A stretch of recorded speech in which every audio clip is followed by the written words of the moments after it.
Hello, welcome to Chinese Folk Tales. This is Manling, and today I have another fascinating tale for you.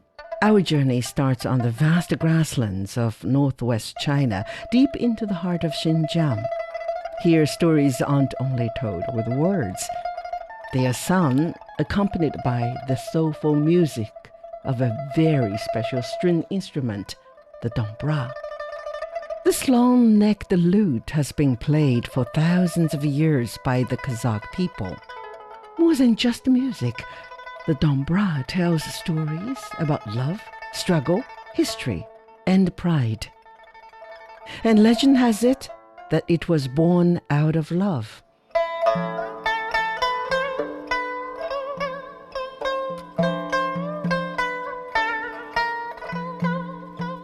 A long time ago, a beautiful girl from a poor family lived on the grasslands.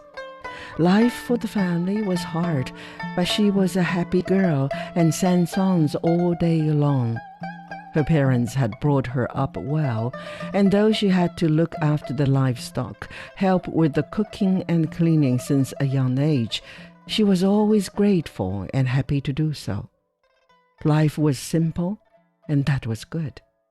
She would sing to herself, to her family, to the animals and birds, even after all of them had gone to sleep.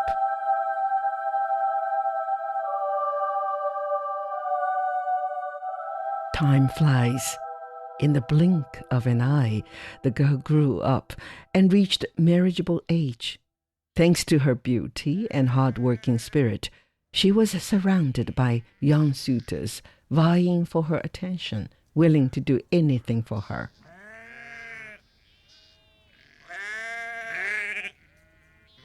Beautiful young lady, would you marry me? I am handsome and have half a dozen heads of sheep. No, that's nice of you, but I don't think so. Well, what about me then? I have a horse running so fast that it can carry you across the grassland and back within half a day. I think not. I'm quite happy staying here with my animals and family. I have no need to travel that fast. Those are no good guys. She's just not interested. She probably fancies marrying a king or a rich man.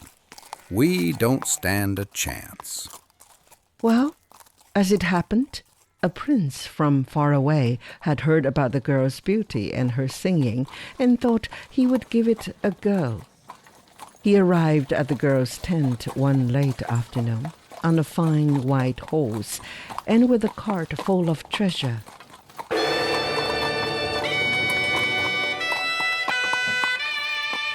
Behold, Said the prince proudly.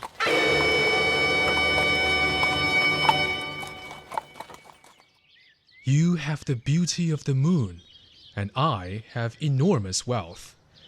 I bring you gifts, and once we are married, you shall live in a fine palace, and you shall want for nothing. He seems like a nice boy. Go for it.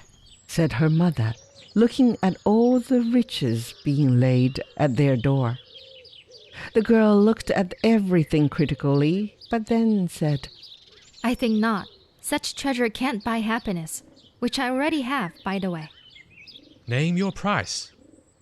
The girl pondered for a moment, then laughed and said, I shall marry the man who can make the trees sing to me.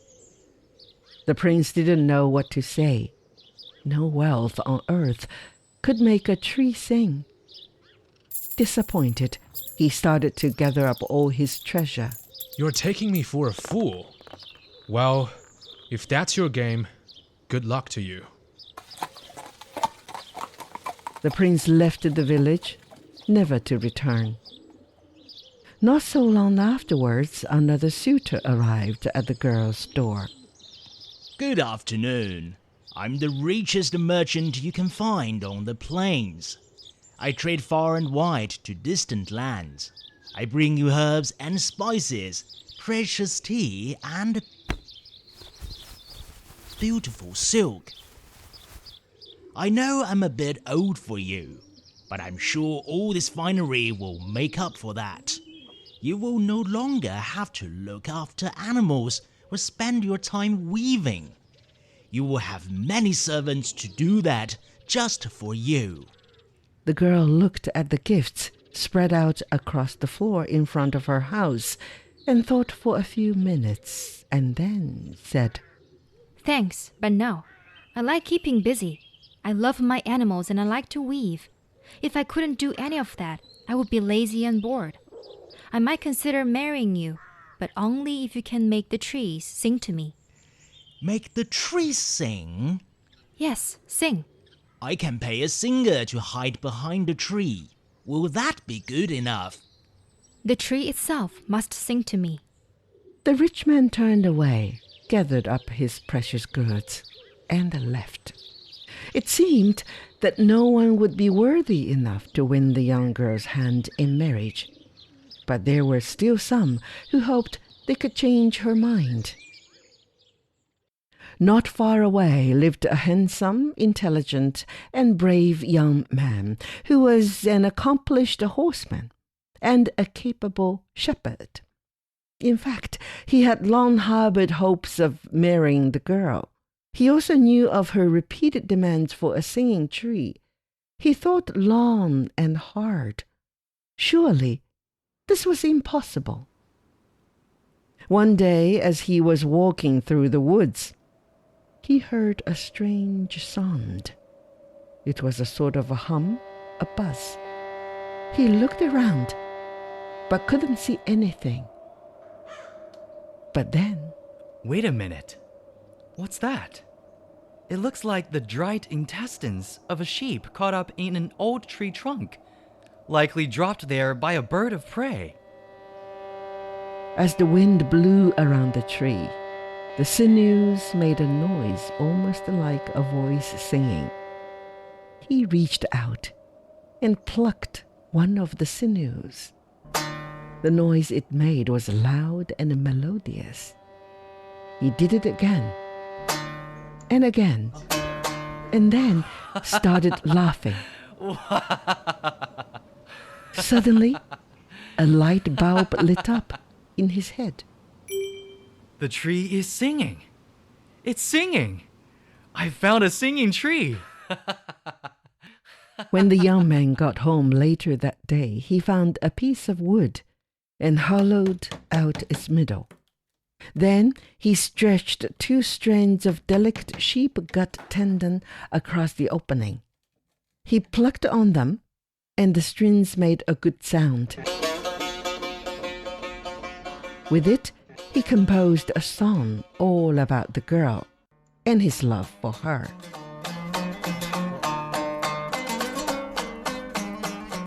He practiced on his newly invented instrument day after day.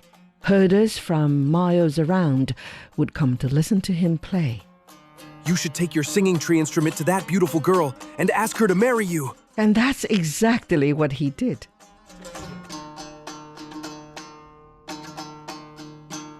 But on his way, he met the rich man who had failed in his own quest to marry the girl.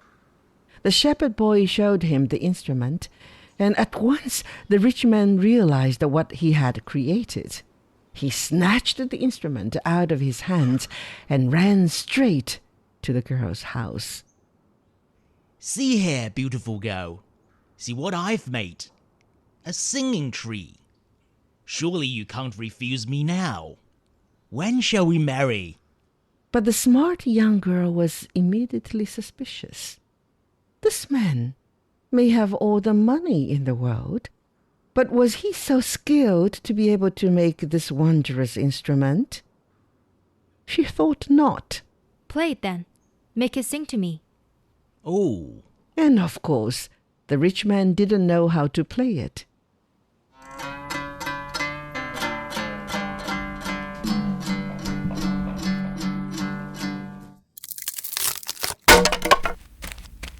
He left the house in shame.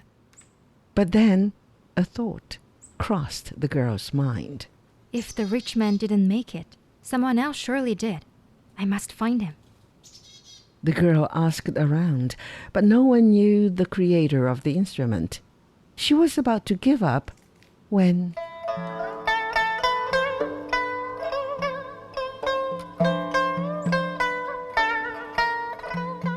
she heard the sound of the singing tree instrument. Where did that sound come from? I am holding the singing tree in my hand. The sound is not coming from that. Is there another one nearby?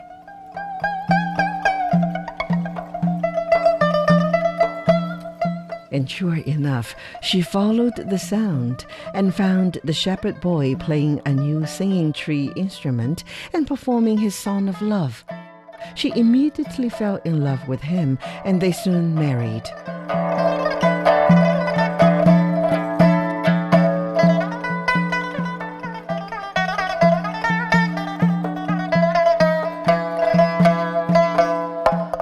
Instead of riches, a palace, and fine clothing, they had loyalty, honesty, bravery. And of course, the singing tree, an instrument that would later be called the dombra.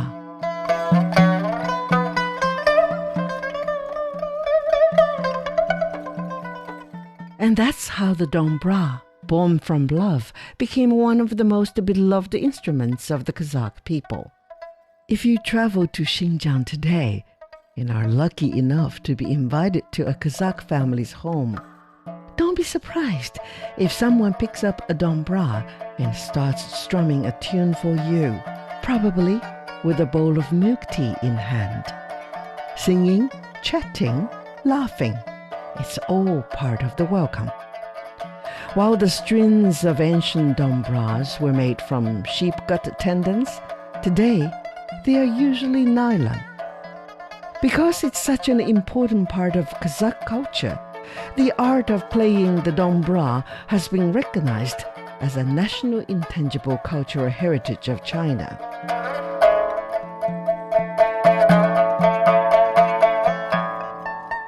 But the story doesn't stop there. The dombra isn't just treasured in Xinjiang, it's also a favorite along the ancient Silk Road, loved by people across Central Asia. For centuries, this little instrument has been connecting cultures, carrying sounds and stories across mountains and deserts, from one people to another. And that brings us to the end of this episode of Chinese Folk Tales. Thank you for listening. If you have enjoyed the story, do give this podcast a 5-star rating. Leave a comment and share it with your friends. To hear more stories like this, please subscribe to Chinese Folk Tales wherever you get your favorite podcasts. Bye for now.